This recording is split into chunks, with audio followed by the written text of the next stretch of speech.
সড়ক ও রেলপথ অবরোধের খবর রাখছেন সহকর্মী মনিরুল ইসলাম টিটু।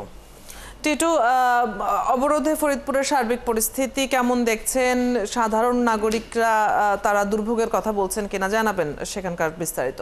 এই মুহূর্তে রয়েছি ফরিদপুরের বাংলা উপজেলার মুন্সিরাবাদ এলাকায় মহাসড়কের উপরে। আমি যদি আমার পেছনে দেখাই, দেখবেন যে এখানে কিন্তু গত টানা 2 দিন ধরে এই মানুষ তারা কিন্তু এখানে সড়ক অবরোধ করে রেখেছেন। এর আগে প্রথম যেদিন 4 সেপ্টেম্বর তারিখে গেজেট প্রকাশ করা হয় যে ফরিদপুর 4 আসনভুক্ত বাংলা উপজেলার হামিরদী এবং আলগি ইউনিয়ন, এই দুটি ইউনিয়নকে ফরিদপুর 4 আসন থেকে সরিয়ে পাশের ফরিদপুর 2 আসনের সাথে সংযুক্ত করা হয়। সেই তখন থেকেই কিন্তু তারা আন্দোলনে ফেটে পড়েন এবং 5 তারিখে কিন্তু আন্দোলনে নেমে পড়েন তারা।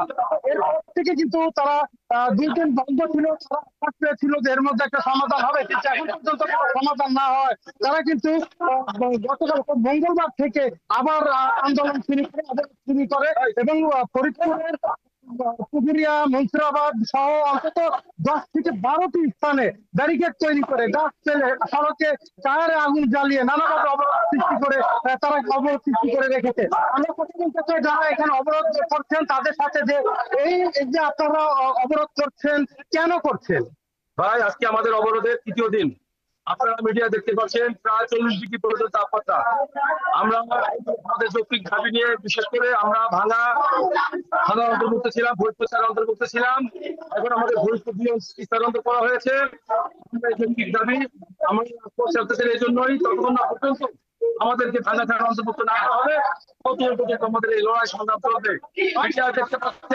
মিডিয়া দেখতে পাচ্ছেন যে এখানে কত দুর্ভোগ হচ্ছে, হাজার হাজার গাড়ি জনদুর্ভোগ হচ্ছে।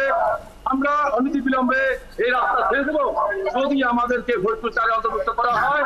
যদি আমাদের মনিরুল ইসলাম টিটু, আপনার মাধ্যমে সেখানে অবরোধ যারা করছেন আন্দোলনকারীদের মধ্যে একজন, তার বক্তব্য আমরা জেনে নিচ্ছিলাম, পরিস্থিতি জেনে নিচ্ছিলাম। দর্শক, ফরিদপুর থেকে সহকর্মী যুক্ত ছিলেন এতক্ষণ। সেখানে সড়ক এবং রেলপথ অবরোধ করা হয়েছে।